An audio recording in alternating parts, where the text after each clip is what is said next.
The bus lurched as I stood. Papers clutched to my chest like a shield.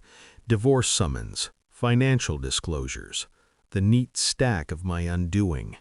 That's when the old man stumbled, his cane skidding, his balance gone. I caught him before gravity finished the job.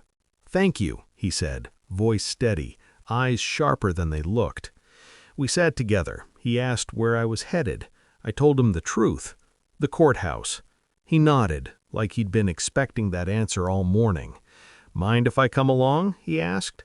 I should have said no. Instead, I said yes. I didn't know then that the day would end with my husband finally understanding what fear felt like.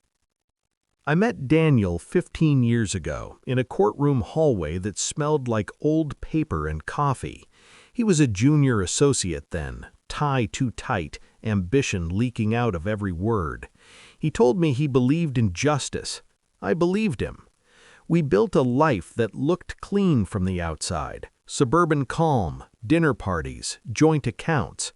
Inside, he learned where I was soft, where I trusted, where I didn't look too closely.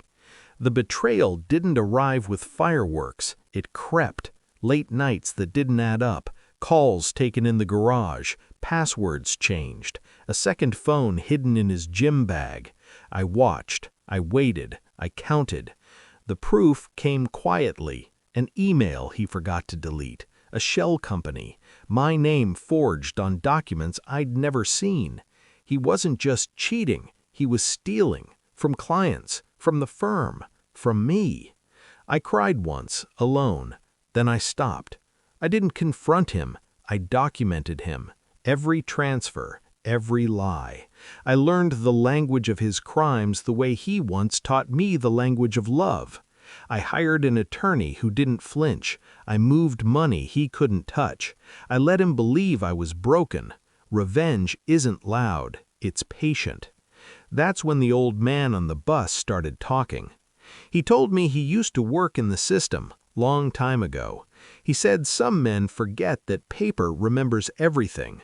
When we stepped off the bus, he took my arm. "Steady now, purposeful. I'll walk you in," he said. The courthouse echoed with footsteps and murmurs. Daniel stood near the elevators, confident, rehearsed. Then he saw us. His smile died mid-breath. Color drained from his face as if someone had pulled a plug. His eyes locked on the old man, not on me, on him. "No," Daniel whispered. The old man smiled, small, precise. "Hello, counselor," he said. That's when I understood.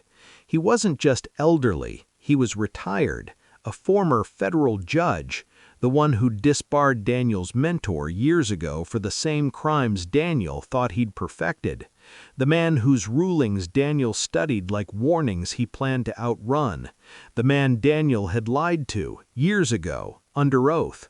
"I didn't know you knew him," Daniel said to me, voice cracking. "I didn't," I said, "until today." The judge turned to me. "You might want to submit Exhibit C before you go in." I already had. Inside the courtroom, everything unfolded the way I'd planned. The forensic audit, the frozen accounts, the criminal referral quietly attached to our civil case. Daniel tried to speak, the words tangled. The judge presiding leaned forward, interested now. My attorney spoke calmly, precisely. Daniel's career collapsed in real time. The old man sat behind me, silent, watching. When it was over, Daniel didn't look at me. He looked at the floor, at the wreckage, at the future closing in. Outside, the old man adjusted his coat. "You did well," he said. "You didn't rush it." "Thank you for coming," I said. He tapped his cane once. Justice likes witnesses. Then he walked away. I didn't feel joy. I felt alignment, like something crooked had finally been set straight. Betrayal taught me patience. Revenge taught me precision. And as I stepped into the sunlight, free of his shadow, I knew one thing for certain. I didn't destroy him. I just stopped protecting him from the truth.